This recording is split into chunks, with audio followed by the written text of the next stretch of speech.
Now that we have propositional variables that represent individual propositions, we can combine them into mathematical expressions. And to do that, we're going to use logical operators. Here's some of the logical operators that we'll be using. There's conjunction, which represents the and operation. Disjunction, which represents the or operation. Negation, for not. And exclusive or. Now the difference between an or and an exclusive or is that with an or, it can be one or the other or both. With an exclusive or, it can be one or the other, but not both. Now, when we combine those, when we put more than one proposition together with a logical operator, we have what's called a compound proposition. And we can write it as a mathematical expression. So here we have P conjunction R, or we can state it in an English statement. It is sunny and Chris has an umbrella.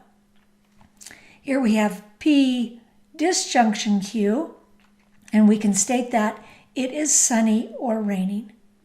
And the last one is negation Q disjunction R, and we can state that it is not raining or Chris has an umbrella. And another way we can state the mathematical expression is we can just simply say not Q or R. And if those terms, notice that I've included the and or not or XOR by each one. And that is because those words are more familiar. We use those in English. And so they're more common for us to use, and we may find ourselves more comfortable to use them. So we could simply say not Q or R.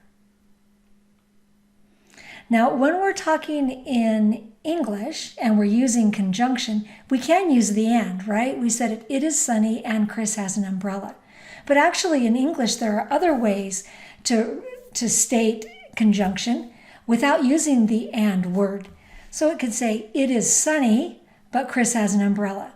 Means the same thing, just doesn't use the word and. Despite the fact that it is sunny, Chris has an umbrella.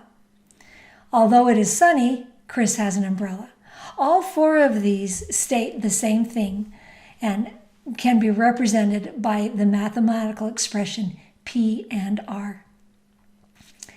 Now, or in English is ambiguous because we can't tell from an English statement whether they're meaning disjunction or the exclusive R. Or exclusive or. So it is raining or sunny could be the disjunction, or it could be the exclusive R. We can't tell. It is sunny or Chris has an umbrella. Again, in English, it is unclear. When we write it mathematically, when we write those expressions using the logical operators, there's no question whether it is the disjunction or whether it's exclusive or. Now, we'll be using the or operation, the disjunction, much more than we will the exclusive or. So when we write it in English, we're going to assume that it's the disjunction, unless we specifically say exclusive or. So in English, we'll just use that as the baseline, that when we say or, we mean the disjunction.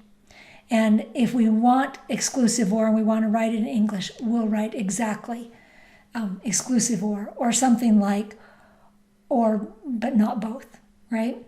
So that's how we'll go ahead and approach our English statement of those compound propositions.